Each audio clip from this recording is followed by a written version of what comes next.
Hello, it's Randi Rhodes. Here's a clip from our show, and go to randyrhodes.com for the whole thing and a podcast. Buy a stinking podcast.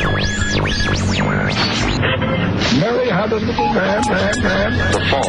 We believe that all men are created equal. To the magnificent mosaic that is America. From radio beacon to radio beacon. I have a dream today. Change has come to America. Believe it. Knock, knock. Who's there? It's a figment of your imagination. Randi Rhodes Show. Turn up your mind. You have not smoked pot in, 8 weeks? Well, with the legalization of marijuana products, so edibles. I had edibles about 8 weeks ago. Okay. Yeah.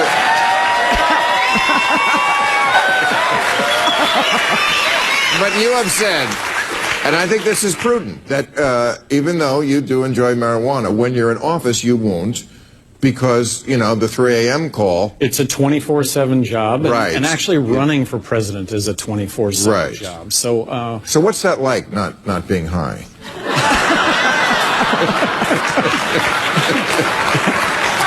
The sacrifices you politicians will make.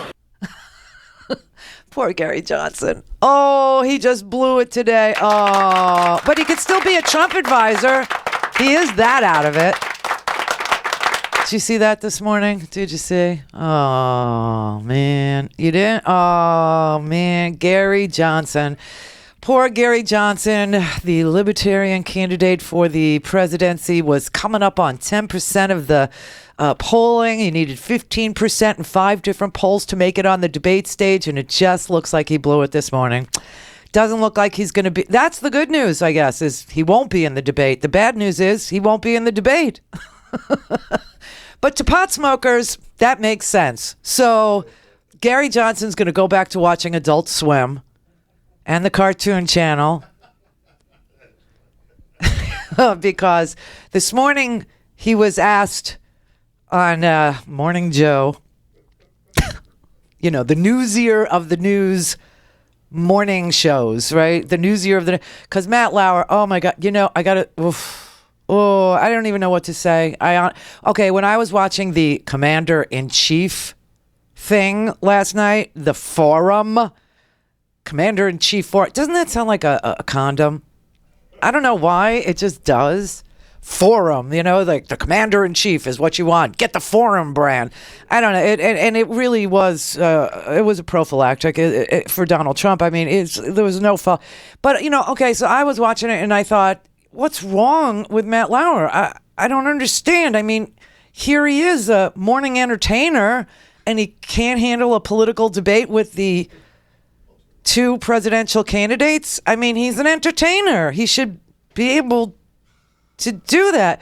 But then when I saw all of Twitter and all of Facebook and all of social media, and everybody from Brian Stelter on CNN to MSNBC's own, analysts, just trashing. I said, I love Matt Lauer. It's my empathy. It's my woman thing. Thanks, Phyllis Schlafly, for letting me feel what I feel as a woman. But now I want to defend him. It's just like, listen, Katie Couric would have done a better job. Remember Katie Couric? She did Sarah Palin. She absolutely buried her just by asking her, what newspapers does she read? Matt Lauer made it just too Lowery. Now they're going to call him Matt Cower. I know it. I feel it. And after I've said that, that's all you'll be able to think about every time you say Lauer. You'll think Cower. But, so this morning, we'll get to the Commander-in-Chief thing, which was really bizarre. That was the worst. This is why I say I don't watch these niche cable things anymore. You can't take them seriously. It's all, window dressing. There's no there. There's no coverage there. There's no in-depth anything there. It's worse than talk radio on the TV. But, Gary Johnson, the Libertarian candidate who managed to not eat an edible for 8 weeks in order to run for the presidency, apparently started eating them again. Because this morning he was on Morning Joe and he was asked, what does he think about Aleppo? And it was clear that Gary Johnson thought Aleppo was a dog food. He didn't know. What would you do if you were elected about Aleppo? About Aleppo. And what is Aleppo? You're kidding. No. Aleppo is in Syria. Okay, that's very painful. Should I keep it short for you, or should I play the whole thing? He asked him, what do you think about Aleppo? Now, let me just explain this to you. Yesterday, in Aleppo, Syria, there was a chlorine gas attack on civilians conducted by Bashar al-Assad, okay? The current leader, the current dictator of Syria, chlorined his own people, and people died yesterday, like 12-year-old girls and 3-year-old babies and stuff like that. And so it was a natural question for a presidential candidate. What do you think about Aleppo? And I think he either thought it was like, I don't know, a new FDA drug like Xeljanz, or a dog food, or the good cholesterol, because he did not know what it was, because he smokes and eats the pot. What would you do if you were elected about Aleppo? About Aleppo. And what is Aleppo? What is Aleppo? You're kidding. No. No. Aleppo is in Syria. It's the epicenter of the refugee crisis. Okay, got it. Okay.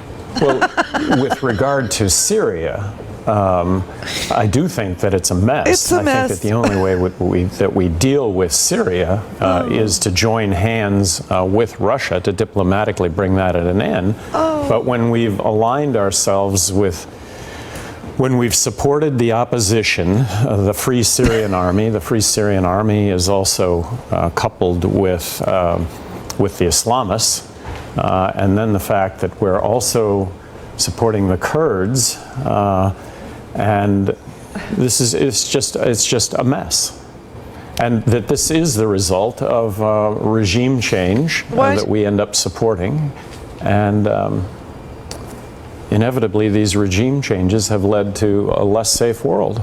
So Aleppo is the center of a lot of people's concerns across the planet about the terrible humanitarian crisis that's unfolding not only in Syria but especially in Aleppo.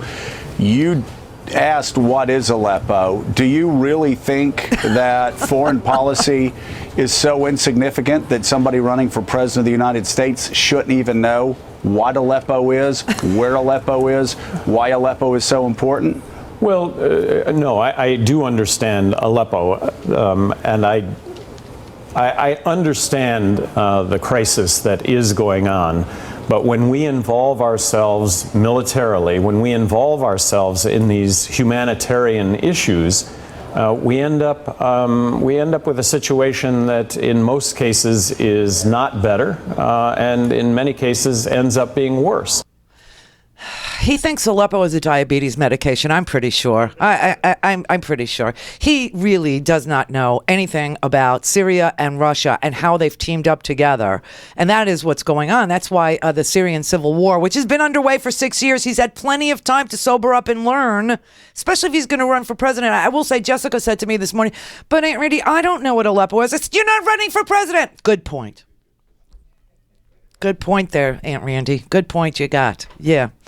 So yesterday, the day before yesterday now, 2 people died in a gas attack that was conducted by the government of Syria on its own people.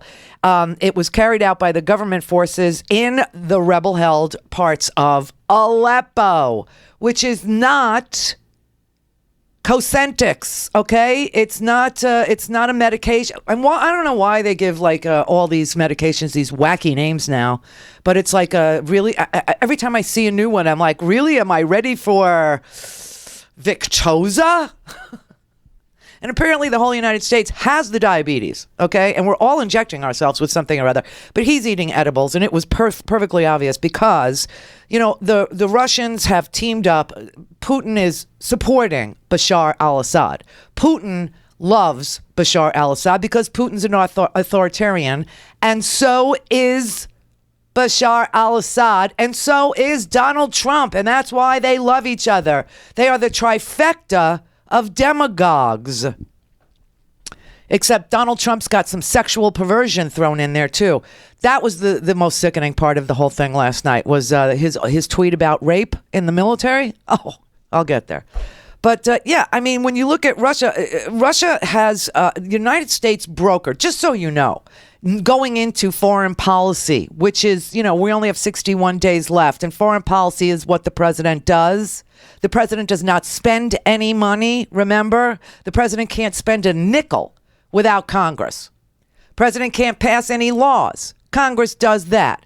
President can't declare something constitutional or unconstitutional. Supreme Court does that. President does foreign freaking policy. So it's pretty damn important that somebody who's running for president understands foreign policy. Donald Trump does not understand in fact, Donald Trump last night, did you see what Donald Trump said? He had a security briefing. Harry Reid was right. Harry Reid was right. Harry Reid said give him fake briefings. He won't know. It's obvious that he doesn't know what he's talking about. It's obvious he can't control his mind or his tongue. And what I've suggested, if now because he's the nominee for the party, and he's entitled to briefings from the CIA, for example, I said publicly, give him fake briefings. Pretend you're briefing him. Don't tell him anything that you don't want to get out. And that's how I feel about it. I think that the man is a loose cannon. Yep. I think he's done so much to hurt our country with our international relations already. But as a Republican nominee, isn't he entitled to get those briefings? Give him fake briefings. What does that even mean? It means they'll tell him stuff. He won't know the difference. You're basically telling the intelligence community to lie to him. No, I'm not going to lie to you, but I still have to tell you everything. I love that. Turns out Harry Reid was correct, sir. He was absolutely correct, sir, because they gave Donald Trump an intelligence briefing. And according to Donald Trump, his intelligence briefing basically consisted of the intelligence community saying, we hate Obama, we hate him. And Donald Trump said he could tell, even though they didn't say that he said he could tell from their body language. Not so much the English language. The body language, he could tell. So check this out. Donald Trump becomes the commander-in-chief. We nuke Iceland because somebody crossed their legs at the wrong moment in the Situation Room. I mean, really? This was so off the hook crazy, this commander-in-chief thing. First of all, who ever gets an intelligence briefing and then tells the American people what they were told, except for Donald Trump? And second, I happen to know what his intelligence briefing was. It was a declassified briefing, and that's how I could know.